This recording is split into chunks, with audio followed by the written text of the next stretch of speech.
All right, first of all, let's thank God for the blessing of a brand new day and the opportunity to once again enhance self. God could have made your whole life one sunrise and one sunset, but he chose to break it down. So no matter how dark it has been, today you have been blessed with the light of another day. And we're going to go to our Mud to the Suburbs. I like that. Mud to the Suburbs, about how you grind, how you make money. You always come to me, Saeed, how do I make money? How'd you generate your first million? What? Whatever the case may be, man, there's a lot of things you want to do when you're out there hustling, because you may start off being a cleaning company, or you might start off starting a home care agency, or you might start off selling cars. But as you grow in business, you're going to find that you generally will start tapping your hands in other things. So what you have to understand is the major rule is two ways you make money. People make you money, and money makes you money, and everybody else got a job, right? So most of the time, money makes you money. We can't deal in our religion, so you can't just give out $100,000 and expect $110,000 to come back. So a lot of times, the way we make money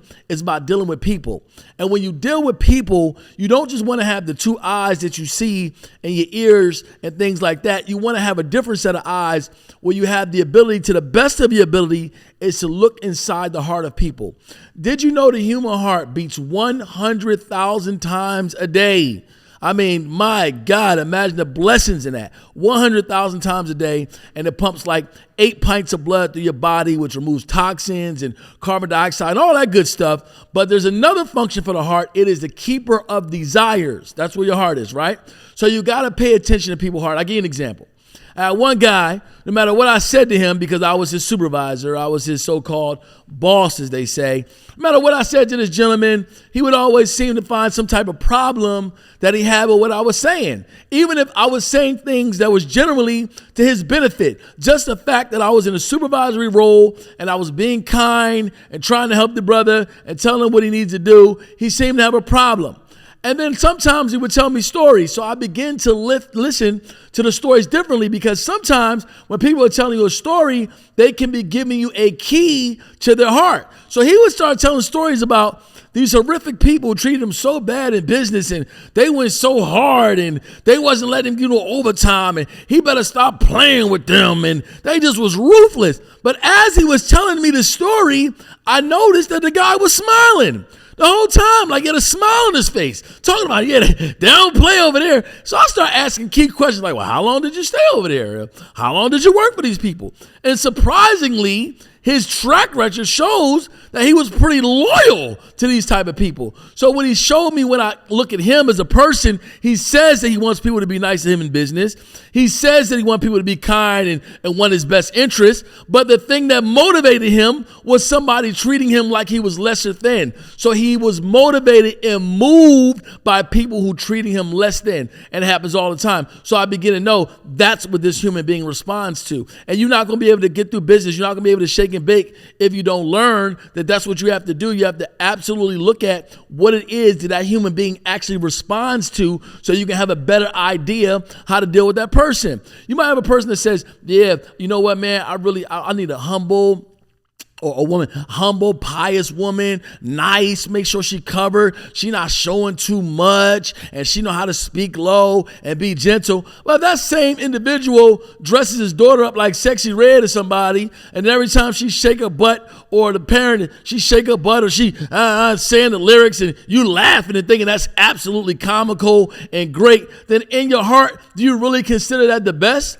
You can really consider something that's all that? Or why would you be dressing your kid up like something that you don't respect? No, it doesn't make no sense. So you say that you want this type of covered situation, but somebody is dear to you, as close to you as your own daughter, you dressing her up like some rap star and got little clothes on like she a grown woman, but she a little kid. No, what really is in your heart? What really are you responding to is something to pay attention to as we out there hustling and we dealing with people, because they'll tell you what's going on with that particular person. And when people tell you what's going on with themselves, you have a way of dealing with them in a manner that they see fit. You understand what I'm saying to you? For instance, like a woman could say to me, you know what? I need a man. I want him, I want a clean cut man, white thobe, clean cut, just looking nice watch, nice humble pies, praying to mass shit. If a woman like that really, really, really responds to a man like that, she's not going to dress her baby up like NBA YoungBoy. No.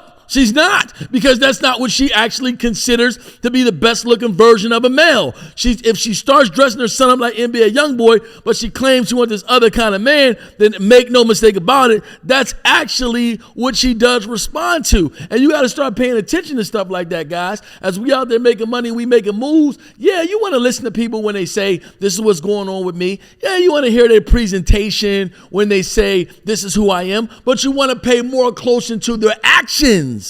And you want to pay more close to things they respond to so you can get a better visual of that particular human being and things of that nature. Person says they want peace, they don't want no drama and all that kind of stuff. I just like peace. But the only time that they actually show real interest in something is when it's chaos. That's why everybody watches the news. That's why if you hear somebody say, somebody over here praying, okay, alhamdulillah. You say over there fighting. They fighting over there, oh my God. And you give all that attention. So really in that person's heart is, do they really actually want peace, or do they respond to chaos? And we have to continue to watch people and deal with people in a respectful manner, but always paying attention to the things that they respond to, the things that moves that particular person, because they will give you a roadmap to their heart and how to deal with them.